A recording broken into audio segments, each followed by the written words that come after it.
Ladies and gentlemen, earlier this year when we had a few banks collapse, they were small banks, Silicon Valley, Signature Bank, First Republic, and there were a few more. Well, another bank actually collapsed on July 28th. And I didn't even know it until I was out looking. This bank was based in Kansas and they collapsed. I guess they're trying to cut down on the panic, so they're not announcing these things like they used to. But I think you should still announce it and let the people decide where they want their money to be. I don't think they should withhold any information about bank collapse because you just don't know what can happen to people's money. Your money may disappear and you won't even understand why that happened. That's why they should not withhold it.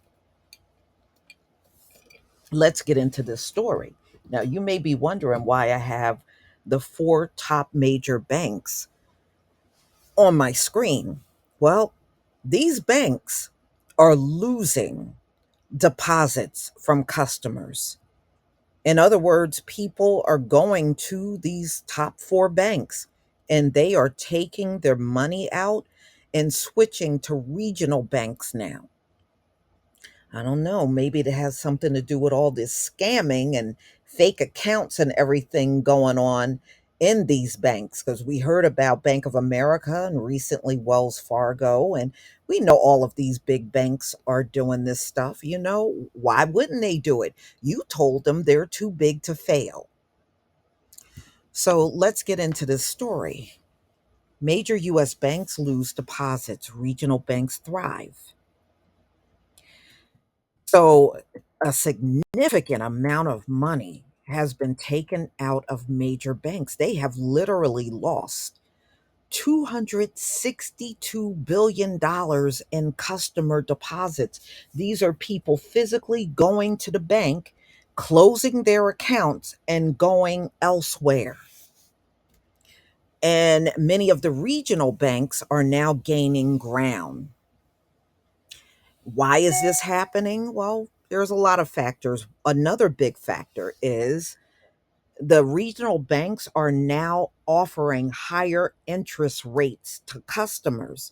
And so, because of that, that's another reason. Let's face it, the major banks do not offer you a lot of interest on your money, and if you don't have a lot in your account, you may get maybe a few pennies a month in interest. You really don't get much. And you would think it would be the total opposite because the big major banks, they hold more money than small banks. So you would think they would offer great interest rates, but they simply don't do it. And some Americans have decided to take the bulk of their money and invest it all into money market funds for the higher yields.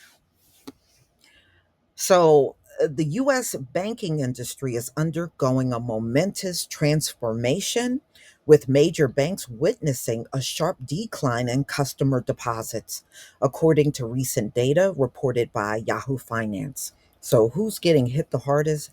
JP Morgan Chase, Bank of America, Citigroup, and Wells Fargo.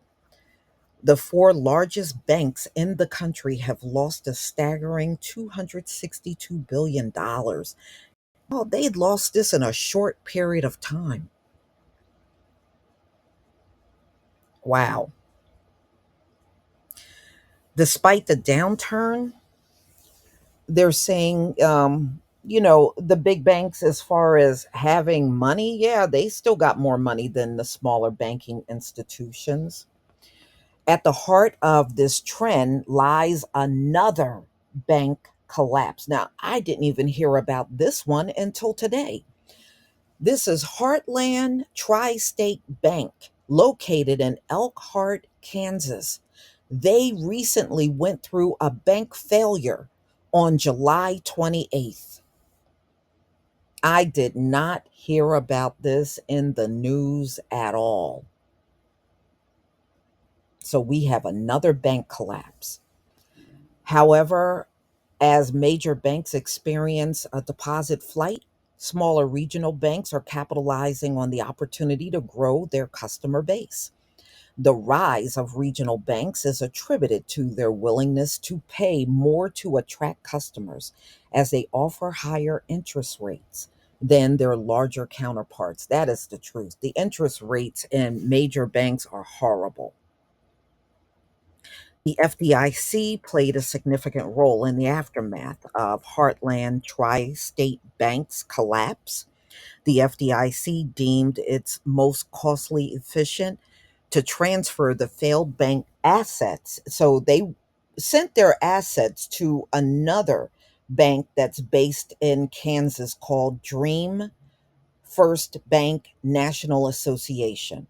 So they now own the assets of Heartland Tri State Bank rather than using the insurance fund to compensate customers.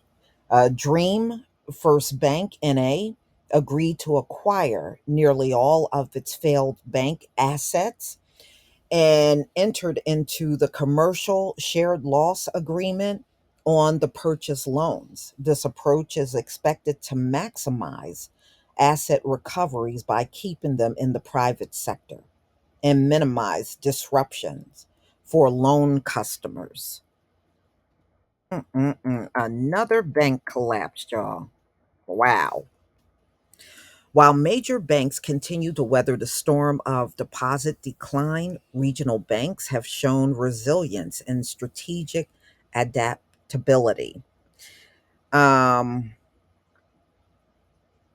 okay, so notable examples include Western Alliance and Zions experiencing an impressive 7% growth in deposits. So a lot of people are going to the smaller regional banks.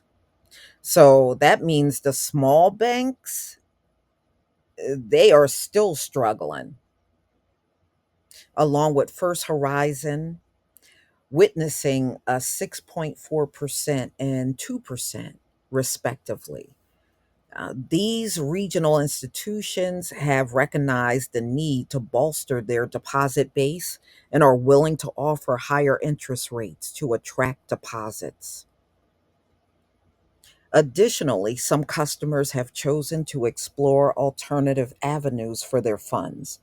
U.S. money markets have seen a substantial influx of $623 billion in net inflows between March and May of 2023. That's a lot of money going into money markets. This trend comes as depositors sought higher yield options due to the Federal Reserve's interest rate hikes aimed at cooling the economy. In conclusion, the U.S. banking sector is experiencing a significant shift in deposit trends, with major banks facing deposit flight.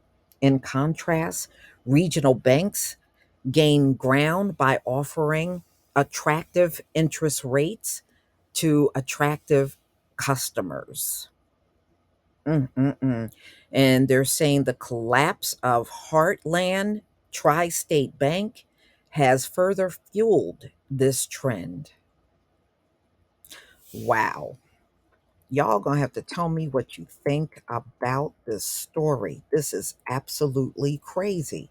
Please leave your comment and subscribe. Don't forget to hit on the notification bell, and I'll see you on the next video. Peace, family.